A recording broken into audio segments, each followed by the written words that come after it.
let the friends join in for a little bit, for 30 seconds or more, and then we'll begin. Of course, it's being, for the recording and watched on YouTube. So I'm sure there'll be a lot of interested people. Thank you.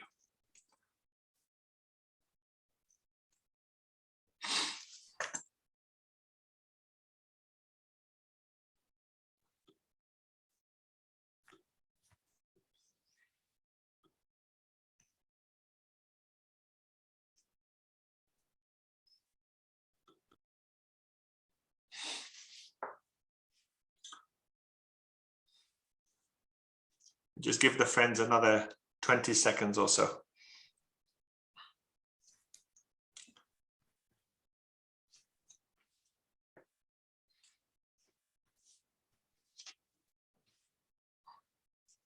Okay, let's begin. Good morning, good afternoon, good evening to all the friends around the world. It's my honor to welcome you all to this webinar, which is on endoscopic third ventriculostomy, the basics, tips and pearls. It's my pleasure to once again welcome two of the world's authorities in this field of neuroendoscopy, who have joined us and agreed to support the CSF task force, maybe section to be in this aspect. I'd like to welcome and thank Professor Henry Schroeder, Professor of Neurosurgery at Greifswald Unit in Germany, who frankly needs no introduction and has been in leading roles in the field of neuroendoscopy and minimally invasive neurosurgery for many years, particularly in the WFNS. And so big thank you to Henry. Thank you once again for joining us and teaching us so much and being part of this. Huge thank you also to Professor Ahmad Zohdi from Cairo in Egypt, Professor of Neurosurgery and truly one of the other world authorities in this field. And we are honored to have him here talking to us and teaching us and sharing his experiences, which is priceless. So thank you both very much. So perhaps without any further ado, maybe I could invite Henry to begin, and then following Henry's talk, Ahmad, and questions in between and more questions and answers at the end. If I could invite the participants to please put their questions in the Q&A section and any comments they like in the chat. Welcome to everybody. Thank you. Thank you, Henry. Yes, thank you, Mansoor, for the very nice introduction, and thank you for the invitation of me and Ahmed for the webinar of the CSF task force of the EANS. And I hope we have a good discussion about this topic. You propose that we talk about endoscopic third ventriculostomy, which is really the most frequently performed neuroendoscopic procedure, and it's very important that everybody is able to do this. That's why it should be integrated in the training. And I'm really surprised that in some institutions, ETV is not done, but only the shunt. That is really surprising for me. When we started in the early 90s with neuroendoscopy, I thought it's about 10 years and everybody will know how to do and will do it. So today I want to talk about my technique. I don't want to review too much literature, but just to show what I think is important. Endoscopic third ventriculostomy is a straightforward procedure, but if you don't follow certain rules, it might be life-threatening. And I know for very sure that the mortality and morbidity rate of ETV is clearly underreported in the literature. Only a few people are honest and report their problems. And I know it because I was expert witness in some of these lawsuits which happened in Europe, and there are more severe complications than is reported. And that's why it's so important that you know about the technique and some prerequisites which should be taken to avoid complications. So we use the Lotter ventriculoscope for third ventriculostomy. You can use a standard Lotter, but it's much more convenient when you use a little Lotter, and I will show you why. The diameter has a big difference. And what we use, we have this endoscopic sheath, which is sometimes introduced through the third ventriculostomy into the basal cistern. And then we cut all these membranes which interfere with the CSF circulation.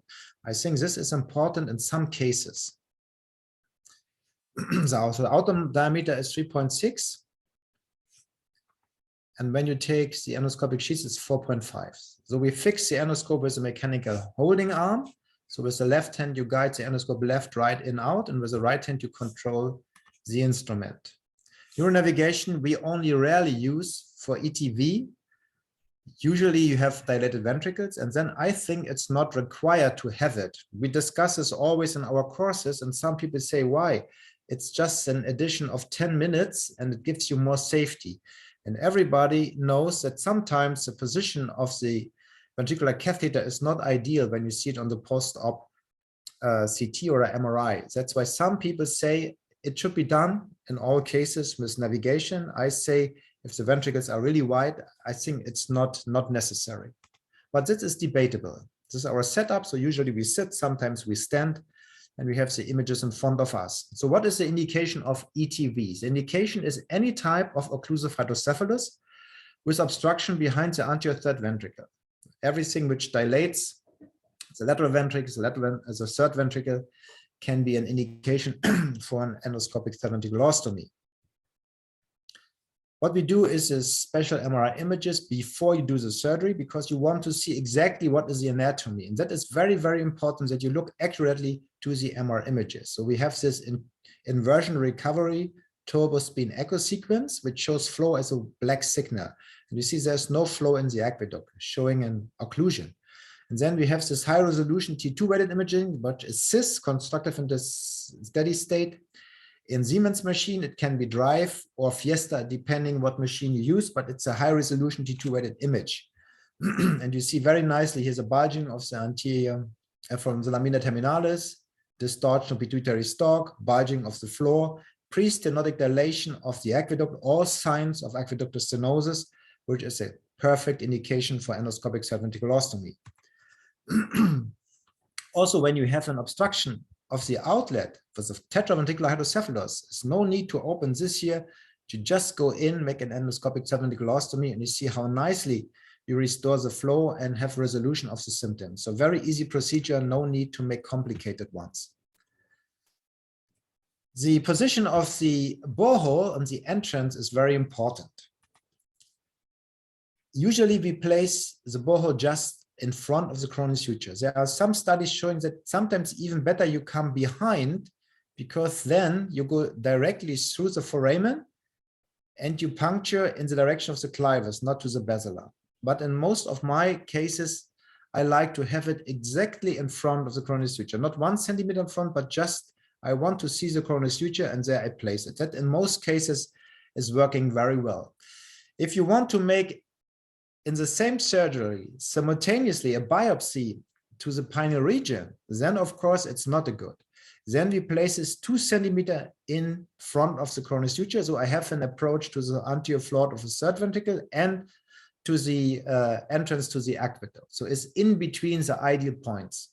When you only go to the aqueduct, usually it's 4 to 5 centimeters in front of the coronary suture. So it depends where you want to go. This is our positioning, what we have. You can fix the head sharp fixation, but it's not required. But you have to talk to the anesthesiologist that you really relax the patient. I had it once in my experience that the patient wants to get up when the endoscope was introduced. That is a disaster. So this must not happen. So you should ask, they should have complete relaxation of the patient that he's not moving. Then you can simply place him in a horseshoe. Otherwise, it's better you fix it in a sharp fixation. Then we make a borehole, 1 centimeter in diameter. And then what I usually do, I puncture the ventricle with the Scott cannula or Cushing cannula. And then I take CSF sample for investigation. Then you have also checked the trajectory before you come with a big scope. So then the cannula is removed and I go in with the endoscope. And then you go through the foramen of Monro to the floor.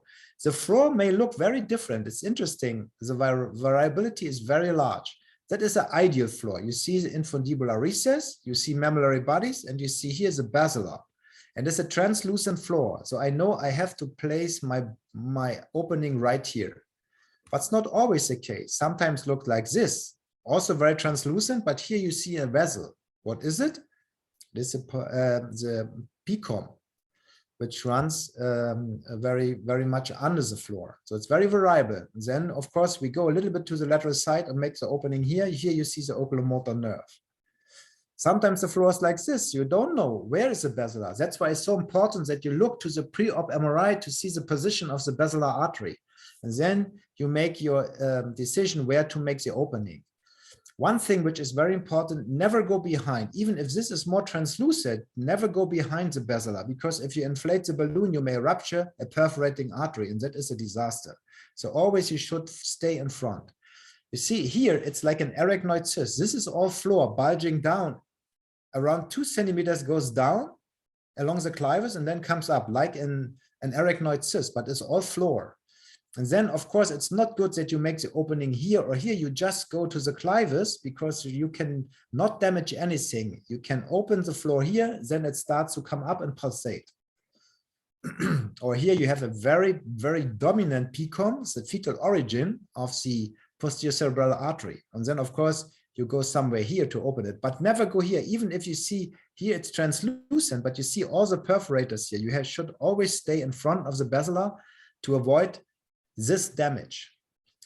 And then we open it with a deck forceps. Deck forceps is a blunt tip forceps which has outside the teeth. That is ideal for blunt opening of the floor. And then we take a Fogarty balloon to inflate. You see, when you see this nice floor, here should be the opening halfway in between infundibular recess and mammillary bodies, right in the midline. And then we have the balloon and open it. Here you see this is the floor is open, but below there is a Lilliquist membrane. And it is of utmost important that the Lilliquist membrane is open too. Otherwise, you will not have the pulsatile flow. The pulsatile flow in front of the brainstem is very important. What we want to see after we make the ventriculostomy is the basilar and the perforator. So we know we are in the subarachnoid space. This should be seen after your ETV. Otherwise, you are in the wrong space. And one example, you see this is a young lady, severe triventricular hydrocephalus, bulging of the anterior of the lamina terminalis, bulging of the floor, and you see there might be a tactile glioma. You see here a small tumor, large ventricle. So for this, I don't need navigation. We just go in. And that is a view what you get. You see foramen of Monro with the septal vein, thalamus striate vein, toil plexus. This was a fornix, mammillary bodies. And this is ideal. You see, it's a very thin floor, translucent. I see P1, P1. So I take the deck forceps, open the floor, dilate it, and then there is again the Fogarty balloon catheter, 2 French or 3 French, depends what kind of catheter you use. And then you have to bring the equator of the balloon exactly at the level of the floor. Sometimes it slips down and up and you have to play a little bit, but I think it's manageable. And here see below, you see this is a Lilliquist membrane. This should be open too. When the Lilliquist membrane is soft, like in this case, then it's enough with a balloon to dilate it as well. If you see it's very tough, sometimes you need scissors, but that is rare. The balloon is pre-filled with saline, so we have a constant, slowly enlargement. You see the floor is pulsating. This is a 30-degree endoscope, and you see this is a basilar artery. That is what I want to see. And if you see this pulsation of the floor, then you know that the flow in front of the brainstem is restored. So that is what we want to see. And you see if you position the borehole correctly, there's no damage to the veins. There's the post-op MRI shows nicely the flow void in front of the basilar. So this is the ideal thing what we want to see. And in these tumors, tactile tumors, we have a very, very high success rate, over 90%. There's one theory of the extraventricular CSF pathway obstruction raised by Kehler from Hamburg, from Germany. And he says, when here are membranes and you see the bulging of the floor, there must be a pressure differential between the ventricles and the basal cisterns. And that is an indication for ETV as well. So when we go in, you see this is the shaft of the little lotta. The foramen of Monro is very small. You have to expect that when you visualize the MRI pre-op. Then you see the floor. The optic is a little lotta. we open the floor with a deck forceps. Then we take the Fogarty balloon catheter. We dilate. This floor is a little bit thick, so it's not translucent. But according to the MRI, I know where's the position of the basilar. So we open it, slowly enlargement with the balloon, which is filled with saline. You should not be filled, it should not be filled with air, because then you have this pop-up phenomenon. So we open here the first membrane, the Liljeqvist membrane from the dorsum celli. And then we go with the sheath into the cistern. You see here is another membrane. With this sheath of the little lotta, I can protect the basilar. So I can cut because I know the basilar is under the sheath. So we open this membrane, and usually you need scissors because they are tough. And then we go down, you see it's another membrane.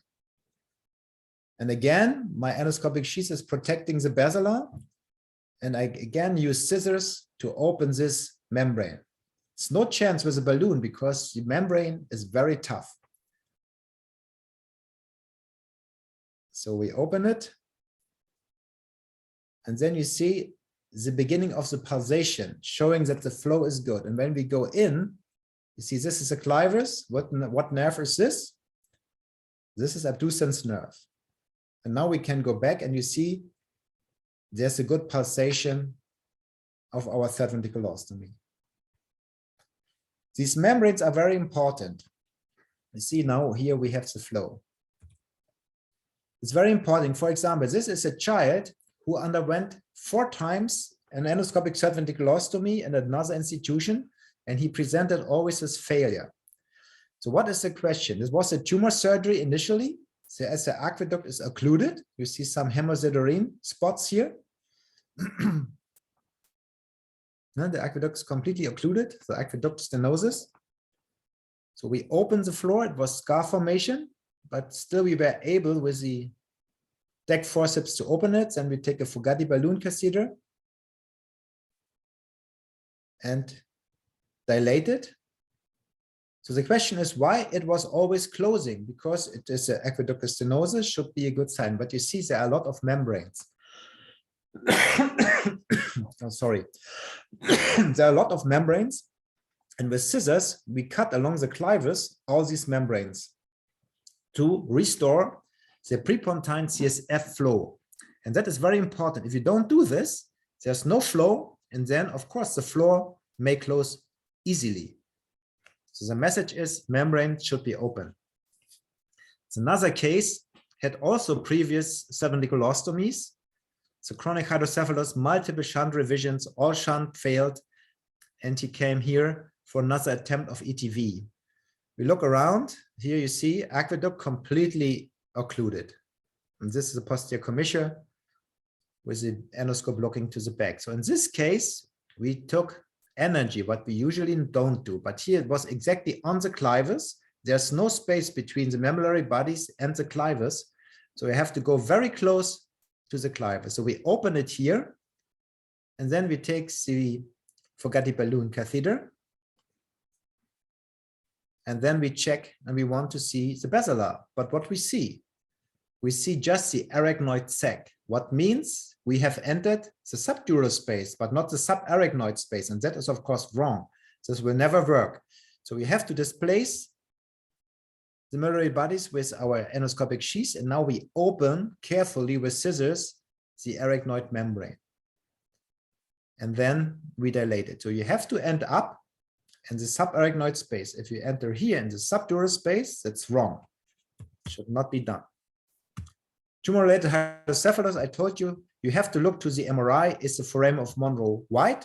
Then you can take one burr hole, which is about 2 centimeters in front of the coronary sutures, and you can reach it. But if this foramen is very small, please don't do it. Then it will not work. But in most cases, I must admit, in most of our cases, it was working. We make an ETV, we tilt the endoscope to the back, and then we take the biopsy. There's one trick. You can turn the endoscope 180 degrees, then the working channel is not up, but down. Then the amount of tilting is reduced while you take a biopsy. For example, this forceps would then be here, so you don't need to tilt too much. Narrow space between because it shows you a difficult situation when you have a very narrow space between the clivus and Oops. This is with sound. That is surprising. But you see, there is an artery, there's a small tumor, and there's no space between mammillary bodies and the clivus. So the borehole is placed in between the ideal point for an ETV and for the aqueduct access. You see, we have. Can you hear this, Mansoor? Yes, we can, but it's fine, Henry. You can talk over it, or you can turn down the sound on your laptop as you like. Yeah, but I can. Don't worry, it's not a big problem. Yeah, I reduce it now. So here you see is also no space. This is the clivus, and here's a mammillary body. So I have to be very close to it. And there was an arachnoid membrane which was not open, so I had to take scissors. This, of course, is a little bit risky, so you must be very careful that you are only superficial, because below are the branches of the basilar. But you have no space. But I must admit, I had never to give up an ETV because there was no space. There's always a little bit space. And you see, here's the basilar, this is a mammillary body, so we could restore the CSF circulation. And then we tilted the endoscope to take a biopsy. So the success rate is a report in the literature. It varies depending on what is your indication for inclusion. If you only take the tumors, you have a success rate over 90%. If you take aqueductal stenosis, it goes to 70%. If you take communicating hydrocephalus, it goes even more down. So in our series, we have now done almost 500 cases, and we had evaluated when we had 300 cases, and you see we have 2 mortalities. And we have permanent morbidities, 3 patients with permanent problems. What is about endoscopic subventriculostomy in kids? So the problem in infants is the brain is more vulnerable, CSF absorption is a problem, and etiology plays a major role. For example, this is a child at the date of birth, and you see it looks, there's no brain. But if you make a shunt, you see how much brain comes back. This is interesting. And there always the critic is when you make an endoscopic subventriculostomy that the ventricles do not come so much down like with a shunt. And then the question is, are large ventricles an indication that the development, neurocognitive development, is not as good as with a shunt? The second question is age a prognostic factor? This is a 13-year-old female with aqueductal stenosis. You see large ventricles. The mother came to us for giving birth to the child because she does not want to have a shunt. And you see, this is the situation. And then we made a subventriculostomy. It's the same what I showed you. We open it. And then you see the cortical mantle becomes much thicker than before. And you see, this is here the time of ETV. It was outside the 95th percentile, and then it goes down to this, but it's not going more down like in the shunt. This 5 years after ETV, you see it's still much more brain around than at the time of birth. And this is a comparison. You see, it is less wide. For me, this was a cure. She was seen by another doctor and she said, oh, she needs a shunt. She has so wide ventricles. But is this really necessary? Yes or no? Comparison here. After 8 years, it's still good. 13 years after surgery, no complaints. Endoscopic subventriculostomy is wide open and she's doing fine. Just she has wide ventricles. And there was an interesting study performed by Kolkani and colleagues, and they found that there's no association between large ventricle size and white matter injury and the neurocognitive deficits. So even if you have white ventricles, that's not only is not per se a sign that you have not a good development. And there was the International Infant Hydrocephalus study, which was initiated by Shlomi Konstantini and Spyros Souros. And they also showed that there is no difference in the long-term outcome between ETV and shunt. Although in the ETV cases, usually the ventricles remain larger. So it's very important to know. There's one example, 10-month-old boy, initially normal, and then he has decelerated psychomotor development, and he has some hydrocephalus, and here's some strange structures. If you look to the T2 axial, you see there is a DVA, a developmental venous anomaly, exactly at the level of the aqueduct. So when we go in, we see the Foramen of Monro. We enter, and you see already here some strange veins which are not at the floor usually. And then we take a 30-degree endoscope to look back to the aqueduct. And what you see here was interesting. There was a DVA obstructing the aqueduct. It's interesting. So it had developed. Initially, it was okay, but then later on, he got a problem. So please don't try an aqueductoplasty in this case. That might be ill-advised. The simple thing is you just do an endoscopic ventriculostomy. You see, this was the old scope. It was a fiber scope. That's why the image quality is not as good. But we make simply an endoscopic ventriculostomy. We open here the Lilliquist membrane with the balloon catheter. In children, usually the membranes are not so tough when they are very young and have no infection. And you see we have the subarachnoid space and good resolution of the hydrocephalus. This was also an interesting case. That was a girl, 70 years old, and he had problems, respiratory distress. When she has oppressive activity, she had increase of headache, vomiting, nausea, and she came with this image. You see syringomyelia, white ventricles. And interesting, she had an MRI before in 1997, so 7 years before, but she was clinically asymptomatic. So they requested no procedure. They did not want. And then you see it's progressing and causes secondary Chiari malformation because the pressure of the ventricles pushes it down. And then we just make an ETV and you see how nicely it recovers. We just open here and because of the resolution of the ventricular size, decrease of the ventricular size, the brainstem came up and the serings resolved.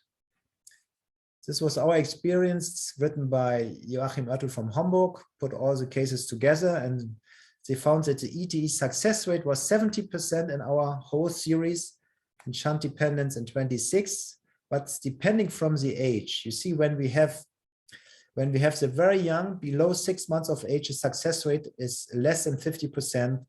So that's why in these cases, we are very reluctant to do it. If we have just aqueductal stenosis, we would do it, but if there's any kind of infection or hemorrhage, it's not good.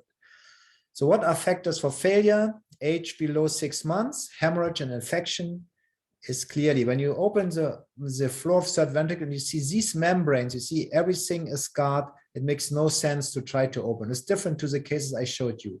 Post-hemorrhagic hydrocephalus in young kids, please don't do it. And there's also the recommendation published in the Journal of Neurosurgery. You see here endoscopic ventriculostomy. There is insufficient evidence to recommend use of endoscopic ventriculostomy in premature infants with post-hemorrhagic hydrocephalus. And I strongly agree, this success rate is so less that it's not worth to try it. Please make a shunt. If they come back with shunt failure and you see obstructive component of the hydrocephalus, when they are older than 2 years, you have a much better chance to be successful. Is CPC useful? There are a lot of studies from Uganda, and they showed this, that ETV with coral plexus coagulation has the same outcome like shunting. There was an American study in North America performed, and they found that ETV on CPC has a higher failure rate than shunting. So that's why, and we have not so much very young kids. We have done it very rarely. So I cannot give you my personal experience, but according to the literature, I think ETV and CPC, it adds not too much, obviously, but further studies are underway. There's a prospective study in North America, and then we will see. We had one case of a girl with severe ascites after shunting, and they came to us, and you see there are very prominent coral plexus here, very, very, very thick coral plexus. And when we went in, we thought it might be the reason. So we used a lot from both sides because the plexus is so thick that with a flexible, it would take too long.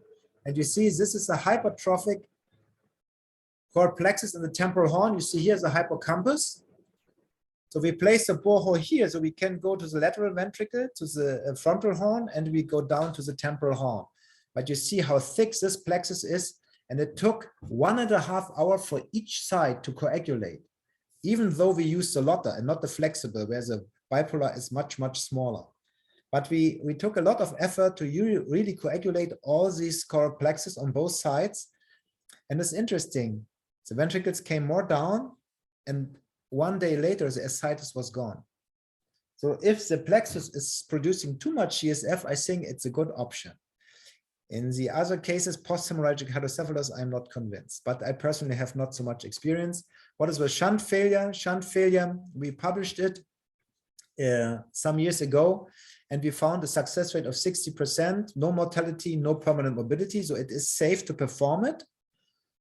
And the shunt, if you have shunt infection, the success rate is less. If it's just a malfunction, success rate is better. And we had no success if the MRI shows there's communicating hydrocephalus.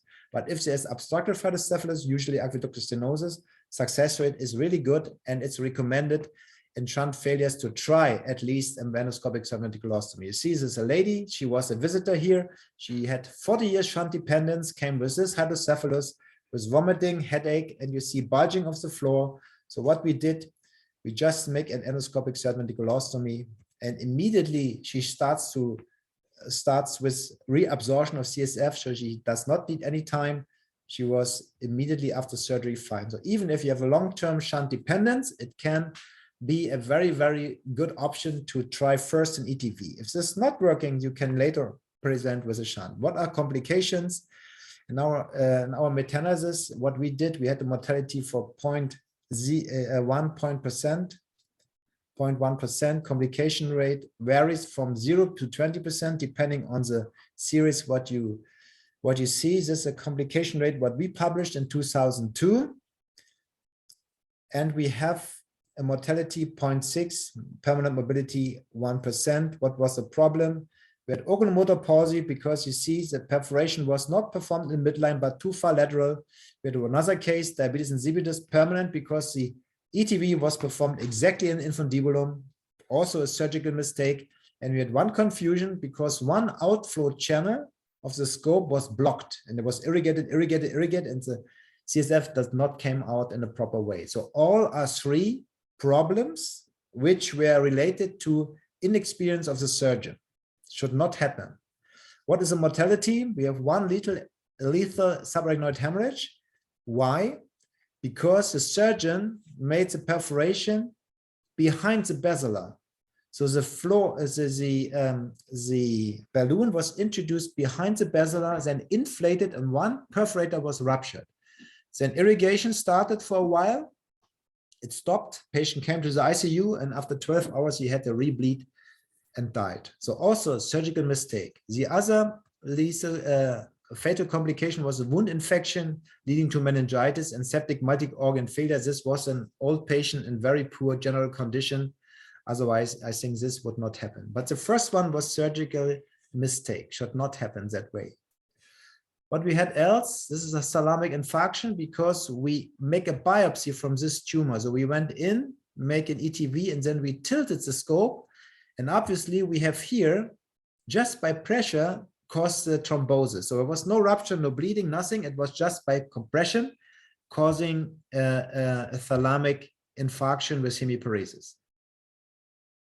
So that's why only biopsy if it's necessary, and the borehole should be placed 2 centimeters in front of the coronary suture. And you see most of our complications really occurred in the initial phase of our experience. Later on, it is a very safe and straightforward procedure. So what is the message? Look carefully at CT and MRI to see what is the size of Foramen of Monro, what is the position of the basilar. Take a appropriate endoscope. If you have small ventricles, you cannot take a big scope. Of course, this will not work. Maintain a clear view with irrigation. If you have some minor bleeding, irrigation with lactated ringer solution. Correct fenestration site, so important. Please don't go behind the basilar. That is the message. Blunt perforation of the floor in most of the cases is sufficient. We don't use a laser or something like this, just blunt perforation. Or you can sometimes, if you see what I showed you on the clivus, you can use energy bipolar coagulation.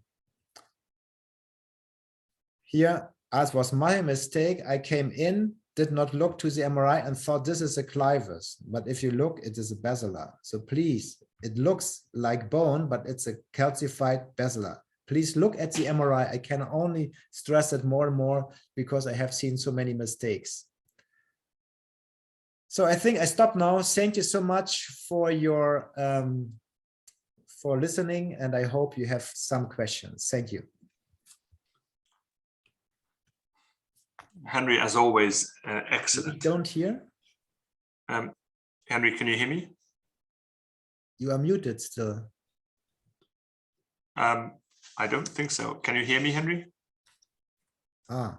Maybe you are muted. We can hear you, sir. Sorry, I think your laptop might be on mute. Sorry. Because I still put yes, the sound down. Yeah. No, that's fine. Well spotted and very rapid. Once again, absolutely brilliant. Thank you. That was a very good, concise summary of many critical points.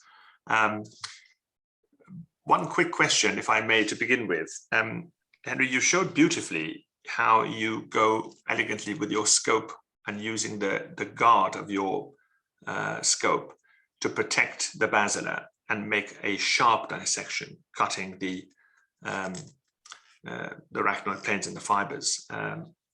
Can you expand a bit more on that? Because it's scary for people who haven't done it yet, in terms of what size scope that you use and a bit more about the nuances of that technique.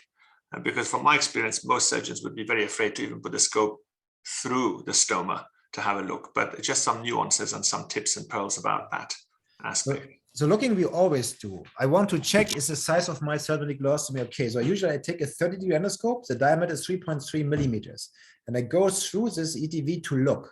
That I always do, to check I'm in the subarachnoid space or not. When I want to work, of course, it's not possible in all cases, especially in children, when the space between the basilar and the clivus is 1 or 2 millimeters. Of course, you cannot go in with a scope or with a sheath of 4.5 millimeters. That is only possible in adult patients when you have space in front. So you have, this is what I said, you have to look at the images. It's very individual. You can never say, I do it always that way or do it always that way. It's individual medicine. And that's why we have to look. If is enough space, I go through it because I can push the basilar a little bit back, you know, because if there, I can protect it. Of course, I could also take it without the sheath and go just with a scope, because then I have only 3.6 millimeters. It is also an option. That is to be considered. If you see that the sheath is too thick, then I would remove it. But then you have not the same protection. You know, you have seen, I go a little bit back in my sheath and I see all the margins of the sheath. And I know the basilar is not in my way. If I only have my endoscope, then it's not the same. It gives not the same safety. Thank you, Henry. Do you have any comments to make about that, Ahmad? Anything to add? No, I'll go into that in my presentation. Okay, thank you. Another question is, what is the role of aqueductoplasty? Because if you can get by with an ETV, what is the merit for an intraventricular obstructive hydrocephalus in doing an aqueductoplasty? When do you do one? Yeah, we have done it. I was a big fan of aqueductoplasty because the advantage is there's no basilar which can be damaged, no perforators, there are no arachnoid adhesions around the floor which have to be opened. And it's a physiological restoration of the CSF flow, so it's ideal. So we did it a lot of cases and it looks perfect. The aqueduct looked like new. But then we have a long-term follow-up, and we just published this 2 or 3 years ago, that the reclosure rate is unexpectedly very high. If you don't put a stent in the aqueduct, it is obstructing. It was interesting. Dandy wrote, any attempt to restore the lumen of the aqueduct will finally fail. He stated it in 1922, and he's still right. The aqueduct occluses again, and that's very, very strange. We have just 2 cases where the aqueduct remains open, and sometimes it's just the membrane. It's a small floating membrane. You take it off and you look and say, wow, this looks really like new. I don't know why, but there must be some proliferative activity of the ependyma that forms again a closure. And we have a lot of patients. We had a long follow-up of these. It is disappointing. So if you make an aqueductoplasty, in most of the cases, we put a stent. And this, for me, is only indicated if you have an isolated forced ventricle. Thank you. That's very clear. Thank you for that final tip, particularly. A question from Diketso is that what perforation technique, and I think this is a very good one, it's an international question really, what perforation technique do you suggest for institutions with no balloons? You know? Then we take the DEC forceps, yeah, and open it, and with this you can also make a wide opening. Yeah. And if you don't have this DEC forceps, you take a biopsy forceps, just the blunt perforation. And then if you have initial opening, you can, if you have a scope of 3 or 4 millimeters, you can also push the scope itself through this opening. What I would not do, what Charlie Teo has shown initially, that he just went with the scope poof, through the floor. Because when I have tried it once and you see everything is stretching because the floor is not so soft that it simply goes through. So that for me is a little bit scary. But if I have an initial opening and I just want to dilate it a little bit, I could take a 30-degree endoscope and just slide in to make it a little bit larger. But the initial opening, please don't do it with the scope itself. For me, it does not look very, very comfortable. I would not do that. Thank you. Excellent. Henry, that was superb. Thank you. What we should do perhaps is now go without further ado to Ahmad's talk, and then we can have more time for lots of questions. Can I remind the audience and the friends to please put their questions in the Q&A section, please. Just write them in. We can make a note and have them ready for our guests. Thank you. Ahmad, welcome, please.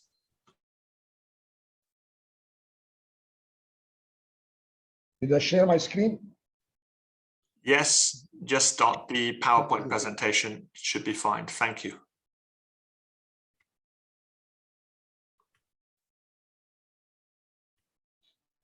Yes, that's it. That's great. Thank you. Thank you again, Mansour, for your invitation. It's always enjoyable and a pleasure to be with you and all the audience. And of course, Henry, it's always an enjoyable what we call debate, discussion, whatever. Endoscopic third ventricular cystinostomy. And I meant to put it on the title because actually ventriculostomy is a misnomer or not the proper nomenclature, because you actually connect the ventricle, the third ventricle, with the basal cisterns. So it is the proper nomenclature would be ventricular cystinostomy. If you are talking about endoscopic third ventriculostomy, then we are connecting an isolated third ventricle to the lateral ventricles, as in cases of choroid cyst, as in cases of any tumor or even a mere blockage of the foramen. We do what we have recently published, Monro endoscopic foraminoplasty. And this is not the scope of this presentation. We maybe later on will be talking about this issue. So out of all the experience that I had, now practically spread over 3 decades, the main brunt of our work is the ETV. However, endoscopist, as you may say, or a neurosurgeon is using his armamentarium fully and using the endoscope, the main job that you do with the endoscope is an ETV, constituting about 50% of your work.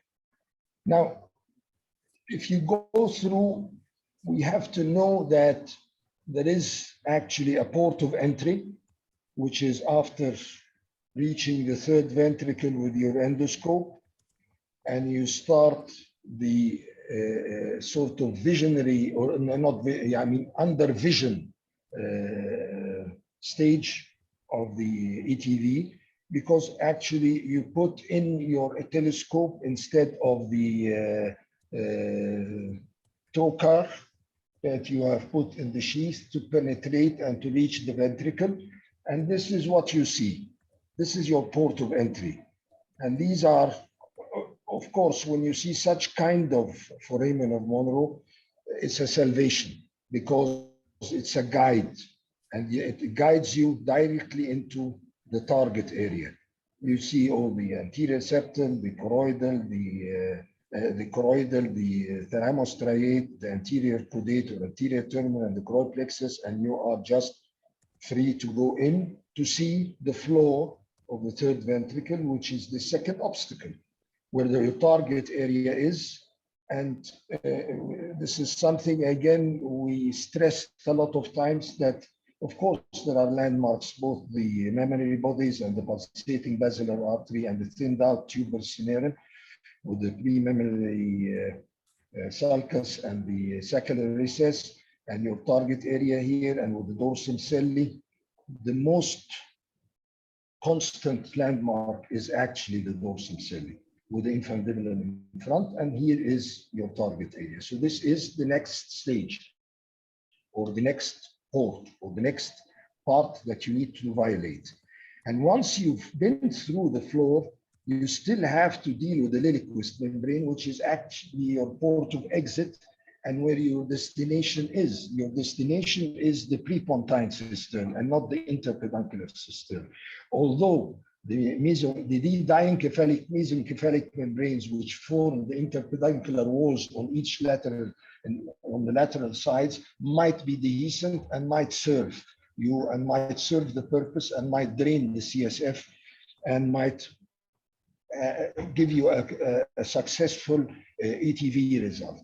But you still have to make sure that the mesencephalic membrane has some sort of pathway, or this type of pathway. Preferably, you should snap this more open or use slightly a balloon, cautiously, of course, and to have a real visual confirmation with your telescope going into the prepontine cistern. It's again, and this is something I always highlight, and I've been preaching that for the past 3 decades. The tedious learning curve is definitely shortened by your command of the morbid anatomy. And the more you see, the more you know, and the more you know, the more you see, and the more anatomical landmarks that you identify.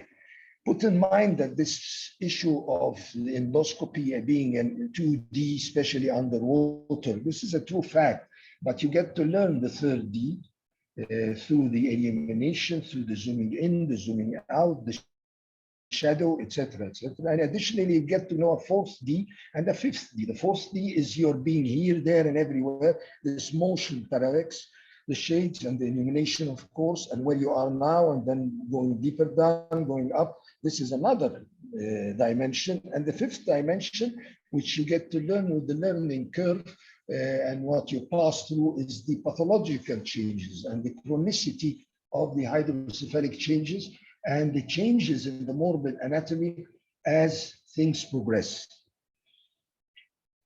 Well, these are just short, this is just a short introduction to go further, that you might be faced with this picturesque foramen of Monro or with this foramen of Monro. And these are actually not predictable. You are just with the telescope on your own, and you find yourself facing these kind of foramen of Monro. Of course, this is the perfect one that you would see with all the anatomical landmarks in and around, and it is actually your compass and guide to the target area. Let me go back to the fact, to the fifth D, the degree of hydrocephalus and chronicity. You see how the fornix looks like here and how it is thinned out. Once you see this picture, you know that this is a kind of chronic hydrocephalus, and most probably you will find the floor thinned out and you'll be doing your job easily. I'm talking now only and focusing on endoscopic third ventricular system mostly. On the other hand, it is the inclination, and this is why we like to leave the head free. We don't put it on a Mayfield and fix it.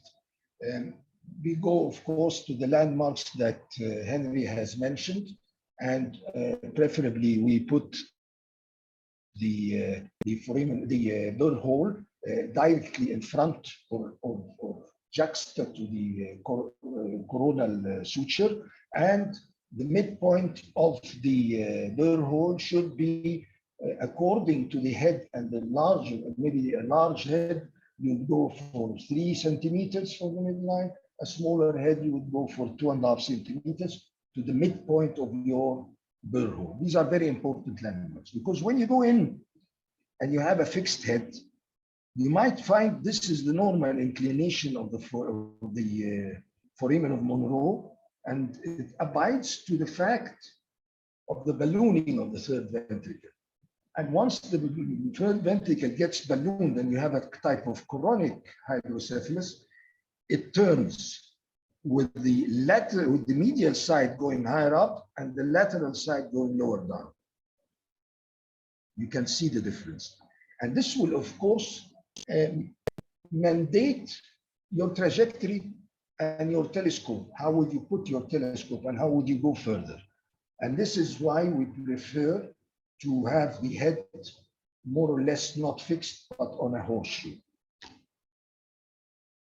Things that you might again see in the foramen of Monro and would abort your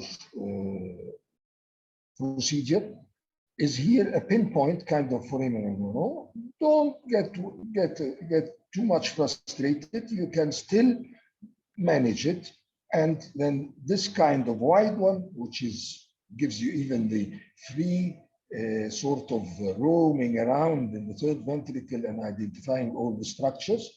And this is how you would deal with this kind of foramen of Monro. Just gentle balloon squeezing. Don't inflate it too quickly in order not to damage the foramen. It won't be damaged permanently, but you will have definitely a temporary memory deficit. And then this is how it looks like, and you can go in and do your job. So this is something that I always like to show, and Henry has already showed us this kind of maneuver. When you go in and you find your foramen not big enough, whatever kind of sheath you have, how big it is. If this is 7 millimeter or more, then you still can go in, but by sliding the sheath and guiding it through the foramen of Monro till you reach your target area, you do your job, you do your visual confirmation, and then you withdraw. And as you withdraw, you identify that you did not do any damage to the fornix. Now, the third ventricle. The floor of the third ventricle is our targeted ETV. We have to identify preferably all the structures from the optic chiasm to the aqueduct of Sylvius, the infundibulum, the tuber cinerum, the mammillary bodies, the posterior perforated substance, and the tegmentum. And hence, be able to go to the target area. Well, the sites of ETV in general are anterior, inferior, and posterior, but the usual standard teaching is the target area in the inferior surface of the third ventricle. It's the thinned out tuber cinerum, mainly actually the saccular recess, and the pre-mammillary sulcus is behind your telescope to avoid going through the pre-mammillary sulcus and injuring the pre-mammillary branch, which can cause a lot of bleeding. It is controllable, but not advisable. Target area in endoscopic third ventriculostomy, ideal floor with all the structures shown in front of you, and you can see, you can enjoy going through the tuber cinerum, thinned out tuber cinerum, and you do your job. Still, these are the kinds of floor of third ventricle that you might face. And these are also not predictable by your imaging or whatever. These are things that you face while doing your job. Ideal, regular, even wide space. And then you start seeing these small spaces. And most probably you're facing that at the pediatric age group and or the posterior fossa intraventricular tumor, where you would like to give the patient some sort of guide him over until the definitive surgery is done. And then you are facing these kinds of tight targeting area. Here you cannot actually go through the midline, even if you stick to the dorsal celli, you might injure the basilar. So you have to go a little bit lateral. And here equally, if you stick to the midline, you might just injure the basilar again. Again, very small and tight space, but still doable. Here you find the basilar stretched in the midline. So this teaching of stick to the midline, stick to the midline is a good teaching, but you have to be ready for otherwise. This is one of the cases that I will show you in a video following. This is a type of seeding that we had from a posterior third ventricular tumor, but this was still doable. You had your target area here and you can do it. This is not doable. This is a seeding from a fourth ventricular tumor, medulloblastoma grade 4. And this is another kind of floor that you see with the redo or repeat surgeries. And I will show you also the video later on. Now, the Lilliquist membranes are the port to ETV, anatomical landmarks of trabecular arachnoid, a barrier of trabecular arachnoid, very important, between the supra and infratentorial cistern, formed of 3, we even reported a 4th layer, or leaflet, or sheet, or segments, or portions. Very important are, of course, that you have to, and as I will show you now, go in and violate both the diencephalic and the mesencephalic membrane and be here to ensure that you've done your job well and documented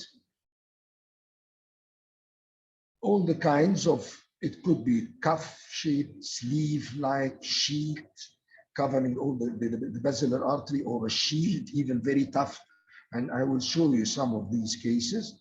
It could be tough, ill-defined, thin, doubled, multiple, all these types, and you have to put them in mind. And then you'll be able to do it, and you'll be practically sure that you've done your job well. Diencephalic, mesencephalic is also a port out of your interpeduncular system, and you have to sometimes look with a 30-degree to the lateral side, 30-degree telescope, and you'll find it violated, not an intact membrane. And then even if the mesencephalic membrane is at this side very tough, don't worry, your CSF will be properly drained. Now look at this. If you do this and you go, this is your trajectory, this is where you are going to be. Outside, not properly draining your CSF. If you are going in here, violating only the diencephalic membrane, then you are having this picture with the mesencephalic still encircling, might have a wide enough opening on each side, and might even, these two openings might cause a sort of prepontine, or suprasellar arachnoid cyst that enlarges and causes some sort of hydrocephalic changes, what we call multilocular hydrocephalus. And then this is where you should be, and this is how it looks like. A real visual confirmation, seeing the basilar freely, and you are now within the prepontine cistern, and you have done your procedure fully. ETV results, very quickly. ETV results were for a long time taken with a grain of salt. ETV success in our first reported results back in '98 were 78% for all-cause hydrocephalus away from infancy, away from 1 year. We all know the success score. It's an excellent score. It's an excellent prognosticating score. It will give you a guideline. and we do our control imaging after 1 week, especially in infants, as we went down with the age till 3 months and even lower. And this is, again, away from, not in the scope of this presentation, to bypass the adaptation period, especially in infants. A CT after 1 month will tell you that you have done a good job. MRI after 3 months will confirm that. And I prefer always to do an MRI CSF flowmetry in 1 year and thereafter annually. The ETV failure is a failure to circumvent the anatomical barriers and create a sidetrack, in short. So either there are secondary membranes or your stoma is not sufficient as regards its size. Failure due 4 millimeter is the advisable size. Failure due to CSF malabsorption, hemorrhage, infection, high CSF protein, and tumor growth. Very interesting are these kind of inferior third spontaneous autoventriculostomy. You have to be aware when you see a person complaining of headache and having aqueductal stenosis and ventriculomegaly. Check if you have this or not. This is a spontaneous, divine sort of autoventricular stenostomy. It's not only in the inferior surface or in the site of where you do your ETV, and you'll find this disconnection, and you'll find the patient doesn't have any papilledema, actually, and the size of the, and doesn't have periventricular lesions, periventricular any halo around the ventricles, but still some go in. It is not, we are publishing this paper about this spontaneous ventricular stenostomy, and we are reporting more than one site, which is the lamina terminalis, and again the lamina terminalis, and this would be an anterior third spontaneous autoventriculostomy. And in some patients, you even find dual spontaneous autolamina terminalis and floor fenestration, as in this and here, in the same patient. Both are violated. Now, this is an interesting case, and these are the secondary ETV. This is a very interesting case. This is a patient, a secondary and a redo and everything like an EVD and everything was put in this patient to be faced with such kind of a floor. If you stick to the rules, this is the infundibulum and this is the basilar, and this is with some imagination, of course, and this is your target area. She went through 21 procedures, shunts, EVDs, ETV, and everything. And hence, if you do it this way, it was successful and the patient benefited out of it. And she's a completely normal, finished her studies and a mother of 2 children. This is another Cagliari with a redo. Sorry, with a secondary ETV, because he had a shunt put by another neurosurgeon, and then they came to me with a shunt failure under shunting, and we did him an ETV, successfully so, and with the post-operative MRI showing the interesting success of your procedure. Now, these are kinds of ETVs, a redo or repeat. Well, don't try. They will not succeed. This one is the interesting one that I've been talking to you about, and it might explain why in cases of ETV failure, the acuity of the condition of the patient and why he develops acute and when goes into coma quicker as the shunt, under shunting or malfunctioning or dysfunction. See and look at the floor, how it's pulsating and pushing in a sort of regress of CSF into the third ventricle. And when you do your ETV successfully with video course confirmation, it is very satisfying. This is another kind, and this one is another kind. Here you find a hole, here you find even a version floor in spite of the previous ETV. And you go in and you do your ETV and you'll see why here it is possible, very clear, and here you see the adhesions that have formed and caused the closure of the stoma that you did before.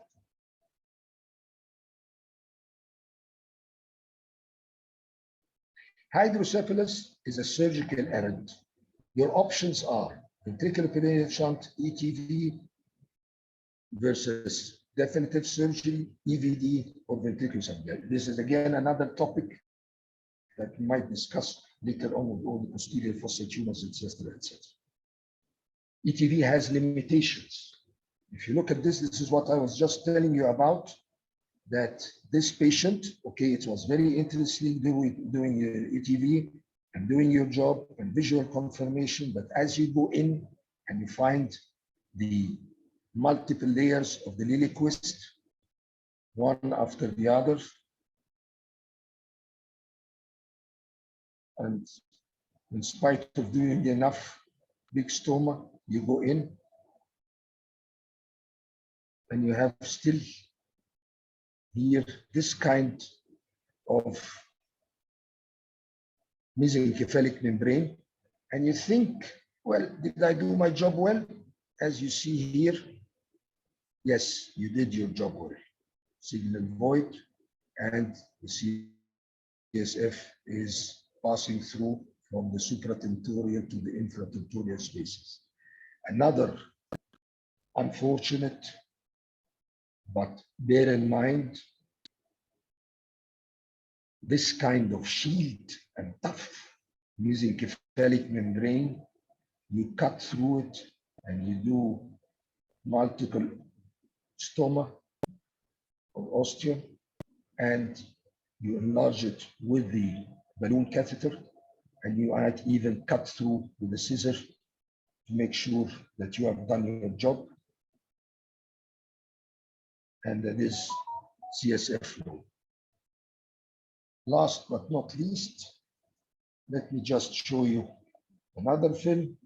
This is a very interesting case, ending up, in spite of all the learning curve, ending up through an anterior ETV, and it did its job partially. Complications of ETV are engine infection, hemorrhage, categorized by onset, course, duration, severity, procedure, type, and recurrence, of course. These are ETV collections. I mean, a lot of films, all 10 seconds, but I guess we don't have enough time for that. And these other slides, that this is, again, neuroendoscopy is a versatile technique. You might be going to do your ETV and you have to do additional elucidotomy and possible foraminoplasty, or intraventricular hydrocephalus, you might do ETV and epiductoplasty. So always be open-minded. And again, unfortunately, time is running. Tetraventricular ATV, the proximal intracisternal obstructive hydrocephalus type, which shows up with posterior fossa tumors after fourth ventricular tumor surgery, with mega cisterna magna or a large cisterna magna, and you do an ETV. Take home message: prepare yourself for a tedious learning curve. Focus on command of morbid anatomy and anticipate anatomical variations. Expect limitations. There are do's and don'ts, doable or not. Convey and share valuable knowledge. Patient safety comes first. Plan your surgery and hope for the best. Thank you very much. Thank you, Ahmad. That was excellent. Once again, very comprehensive and very, very thorough, with a lot of good food for thought. Really superb. Before I ask some questions which are spotted in the list, and also one of my own, if that's okay. Just wanted to encourage the friends and participants, if you have questions, please put them in the Q&A section now, and then we can go ahead. I know Henry's already answered a few of them. Ahmad, a question for you to begin with, and maybe Henry's comments to follow, if that's possible, if that's okay. Do you use a reservoir after you've done an ETV? And if so, what kind of reservoir? And what are your thoughts about that regarding people who do? Please go ahead. Well, you mean like what kind of reservoir do you mean? I mean yeah. a simple this reservoir of the VP shunt, or even a larger one, or what? So yes, I should expand. So for example, when I worked in Canada and when I even in the UK, certain institutions, and certainly my preference, depending on the patient, has been to put in a reservoir with a side port, which is closed off, connected to a ventricular catheter after you do the ETV, for two reasons. If you do fail and you need to convert that case to a shunt, you don't need to do anything else except snip the end and connect it to a valve and a ventricle and a distal runoff catheter.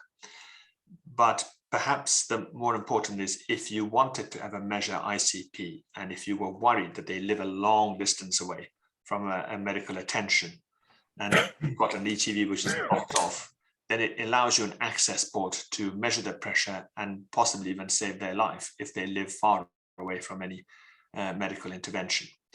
So that's the rationale, to gain access, rapid access, if the stoma gets blocked, and so on and so forth. And I know you will have your own, but I'd just like you to share your thoughts, both of you, really. What do you think about that? So we don't want to do it. I don't do it. Sorry, I don't do it. I don't do it, and I tell you why.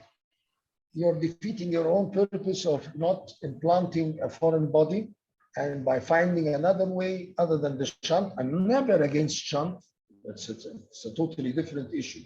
But whenever I can do an ETV and get away with it, then this patient is blessed with all the complications of shunt, etc., etc. And now are you using it as a stent, or are you using it as a safeguard to withdraw CSF, some sort of a sump drainage that you can always resort to? Whatever. I'm not convinced. I never did it, and I'm not convinced. Mansoor, my philosophy is same. We do ETV to prevent any foreign material. So that's why I would not put a reservoir. What we do is, when we make aqueductoplasty and stenting for trapped forced ventricle, of course, we have a catheter inside to prevent occlusion. And this is fixed to the reservoir because I have easy access to CSF and I can remove it easily. Formerly, we did the small stents, 5 centimeters. And sometimes we have seen on the initial MRI, it's a very good place in the aqueduct. Then after 1 year, it goes to the fourth ventricle, 5th year cervical spine, 6th year lumbar spine. So if you make a stent or a catheter, you should fix it to a reservoir. I agree, but if it's not necessary, I don't want to have it.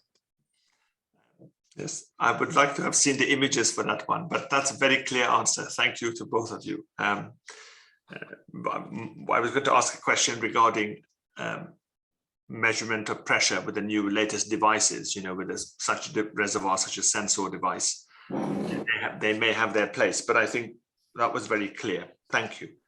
A question that's already been asked, although you may have answered it quickly in the Q&A section, Henry, and this is maybe to Ahmad to begin with. Is there any role for management of normal pressure hydrocephalus with endoscopic third ventriculostomy? Let me tell you one thing. We are studying this as regards the normal pressure hydrocephalus, and I'm a big fan of this CSF flometry issue. And we have seen cases relieved from normal pressure hydrocephalus by an auto TV. or an auto third ventriculostomy. It still has to be proven, but there are cases. Does this mean that a third ventriculostomy would do? I don't know. I can't tell you. It's not a scientific, I won't give you a scientific answer, but this is a finding. We are raising a flag that we found in such cases that we follow, borderline cases of normal pressure hydrocephalus, where you don't know what to do, and the TAT test was not conclusive, and then suddenly the patient improves. And why did he improve? With the follow-up or the control CSF flowmetry, we find that there is an auto third ventriculostomy. Does this mean anything? I don't know. So thank you, Ahmad. Henry? So we have done it in a few cases, and they were not good. You know, they improved like with a lumbar puncture for a while, but in the long term, they did not well. And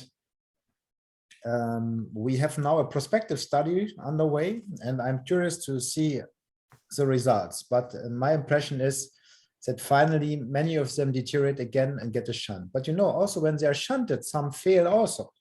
So it's a difficult disease, but for me, it makes no sense. I have really done some cases and it is not working well. In the literature, you see sometimes they write it's a communicating hydrocephalus, but many of these have some of the functional aqueductal stenosis. You see there's flow, but it's a little bit narrow, and you see the bulging of the floor. But for me, this is not a normal pressure hydrocephalus. Especially also the examples I showed with the membranes in front. That I think is a different pathology. If you see all the spaces are open, I don't believe in the theory that the compliance is improved. So in my experience, I'm very concerned about it. Thank you very much again to both of you.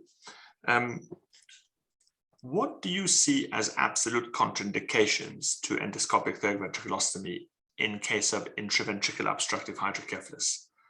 Do you think there are any major contraindications, and could you just mention them? I think if the age of the patient is very young and you see this bleeding and you see on the MRI there are a lot of membranes in front of the brainstem, I think then it's no indicated. So 6 months is the lower limit, maybe better 1 year. If you see everything is open and there is just an obstruction in the aqueduct, of course I would do. If it's one foramen of Monro is occluded, I do a septostomy. So all these obstructions can be treated very well. But if the resorption is in question, then the success rate will not be good. And then I would not recommend it, especially young patients after hemorrhage, after infection. And if you have older patients where the MRI shows no obstruction, but it's a communicating hydrocephalus. In our series, communicating hydrocephalus is not responding well. Of course, you can discuss with a patient saying it's an attempt, success rate is 25%. If you accept, we try it. But in most of the cases, you will not have a good result. Thank you, Henry. Ahmad, any comments to make on? Yes, I tell you one thing. Age is a relative contraindication, not an absolute one. And I might go down to 1 month, of course, explaining the risks and the percentages of failure, et cetera, and prognosticate the case with the relatives. But I still, if I find that it's a purely aqueductal stenosis, I would do it. I would do go. The important thing, of course, not to have hemorrhage or infection. This is very important.